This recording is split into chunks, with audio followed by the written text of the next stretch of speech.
Welcome to G3, Games, Gadgets, and Guests, an audio and video podcast from 702 Communications. I'm your host, Brian Croman.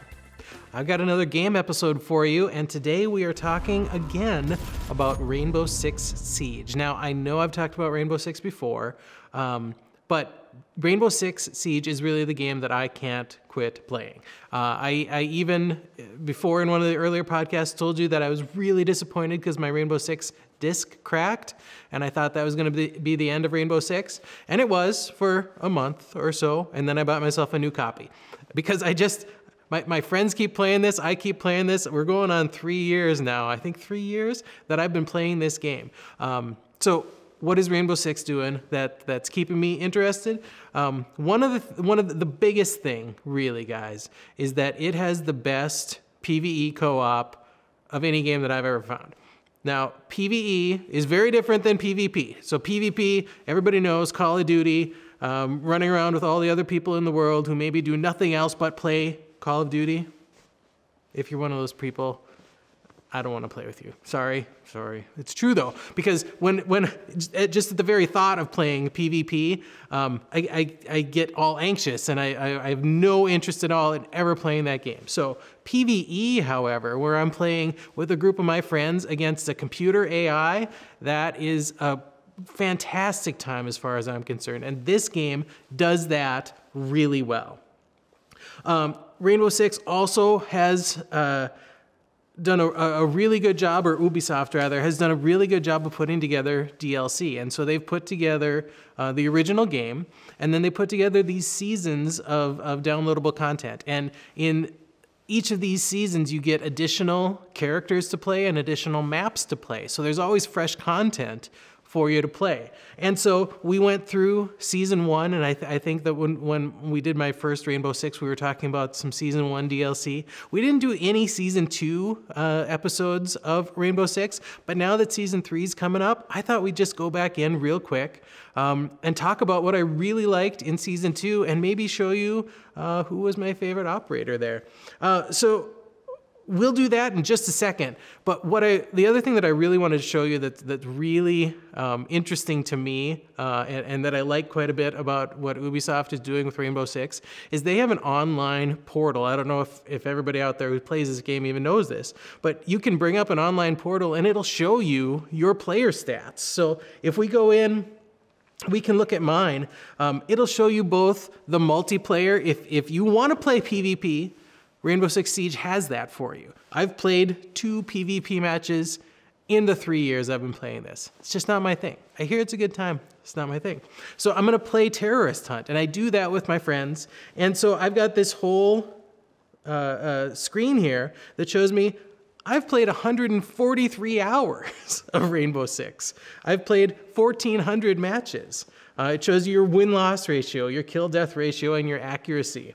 It shows you which characters you play the most often. So as an attacker, I like the sniper the most, and as a defender, I like Doc the most.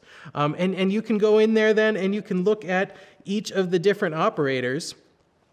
And so in season 2, just to highlight, my favorite new operator is Zofia here, and it looks like the website's having just a bit of trouble, so it's not showing you her name. But she's my favorite operator because I really love the weapons that she has there. And you can see that I've played Zofia. I've played Zofia. 2 hours is all out of all the time, but I really try to spread it out among all of the guys. But so you can see that I play a lot of these guys a lot, but of the new ones, Zofia is my favorite in this group.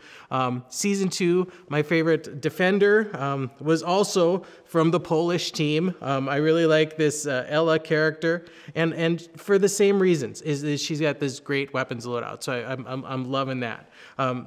It's also fun if you happen to have friends that play, you can bring up their stats and you can compare yours to theirs. So that's just one more thing that I really like about Rainbow Six. And if you're playing and you're not taking advantage of this, you really should.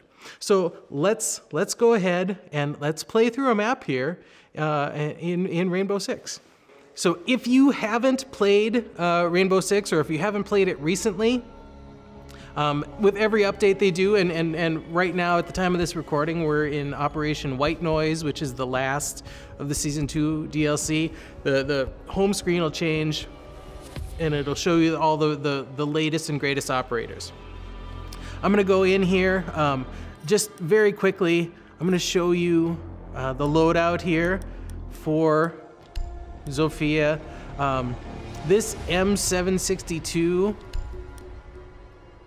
that light machine gun is quality. That is a quality item. Fire rate of 730 with a huge magazine, or with the LMG here as that huge magazine. Either one of those weapons is a lot of fun, and so I love playing that. And if I want to go down here too, I can show you Ella's loadout. And this Scorpion rifle that they set up for her, with a fire rate of 1080, you sit down in your den with the sound cranked up, and you're just throwing virtual bullets downfield, and it's a heck of a time. So I'm gonna play here, throw in a terrorist hunt. We'll do lone wolf, and we'll see how far I can get with one of these new Season 2 characters. Protect Hostage is a Defender map, and it's in, they're putting me on the border, which is one of the harder maps.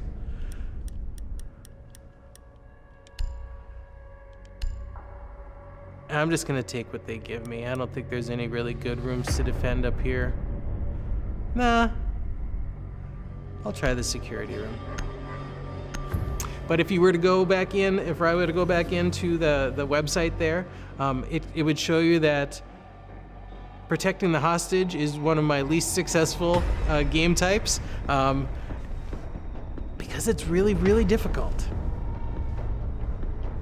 We'll get it loaded up here and see what we can do. You have attack maps and you have defend maps, and when you're a defender, you can go ahead and you can board up windows, you can board up doorways, you can reinforce walls, and all of this is protecting this hostage. And I know for a fact, because I've played this game a couple times, that they're gonna come in and they're gonna try to blow up this wall. One of the nitpicks I have is they put you in these rooms, and they put the hostages in a position that can't be moved. And so you've got these wide open lines of fire.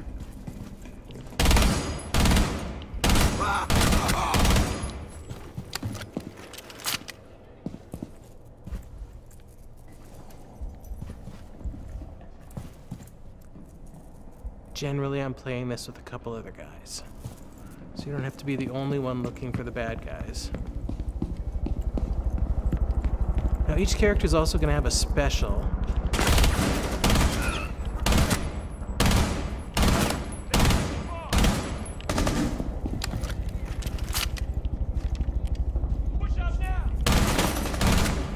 Three hostiles left.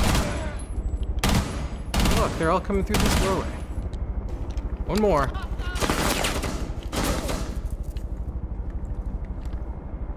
Come on. The threat has been eliminated. Round one. All right, so each character has their own special weapon as well. I'm gonna go ahead and deploy one of hers right there. It's a mine. I'm gonna put another one right here.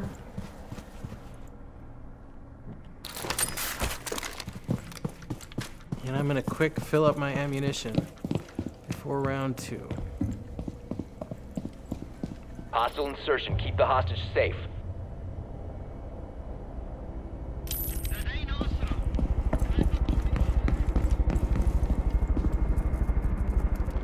Now that I've got mines in a couple different places, they're kind of like early warning systems for me. So I can kind of just monitor.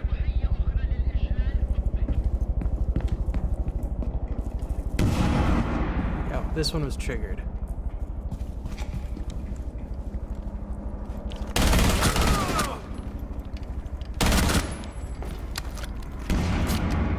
Now the other one is tripping.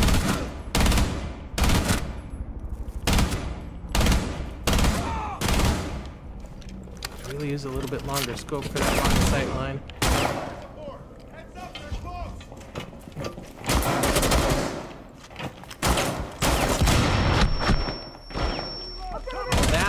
I'm gonna complain about that. I threw a grenade right onto that guy and he didn't blow up. Get ready for push forward.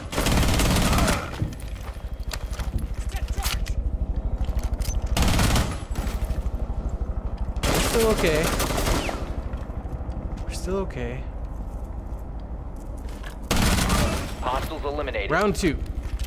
2 to go. I'm down to 41 health. Hostiles regrouping. Secure the hostage. I've got 1 special left. I've got 1 grenade left.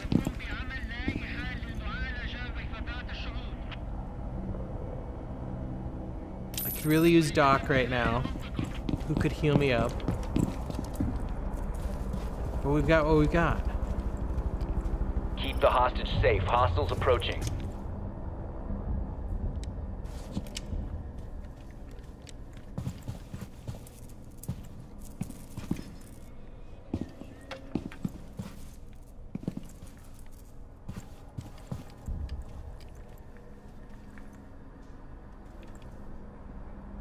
It's always very quiet.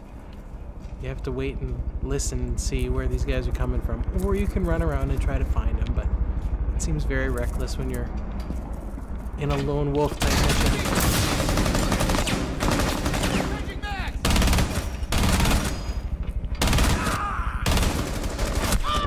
Oh! Oh! Couldn't get out of the fire line fast enough. Well, I made it 2.5 rounds out of the 4. And then there's the death cam to show you how you failed. But so that's a look at Ella from season 2. That's a classic. It's a classic protect the hostage. You know, it's a game mode that's been there the whole time. In one of the DLC maps. So that's guys, that's Rainbow Six, and that's what it's been for the first 2 seasons. Season 3 is coming out with a brand new game mode that I'm interested in looking at. So they're gonna bring me new operators, they're gonna bring me new maps, but they're gonna bring me a new game mode too. And so Ubisoft, like I say, to their credit, they're doing a lot of good with this. They're bringing new stuff to keep it fresh all the time. So if you've played Rainbow Six, maybe just at the beginning, maybe you didn't get into season 2, maybe it's time to look at it again. You know, like I say, there aren't many games that I can say that I've played for 140 hours, but this is one. This is the one that my friends and I keep coming back to. So if you think you're a fan of the first-person shooter, why don't you go ahead and check it out too? There's always going to be new stuff there for you. So hope you enjoyed this look at what happened with Season 2 of Rainbow Six Siege, and rest assured that when Season 3 comes out, we're going to be doing something on that as well. So again, if you did like us, please keep checking back. We're going to have lots more content here coming up, games, gadgets, and of course guests. Like us, follow us. And until next time, I'm Brian Crommett. This is G3. Game on.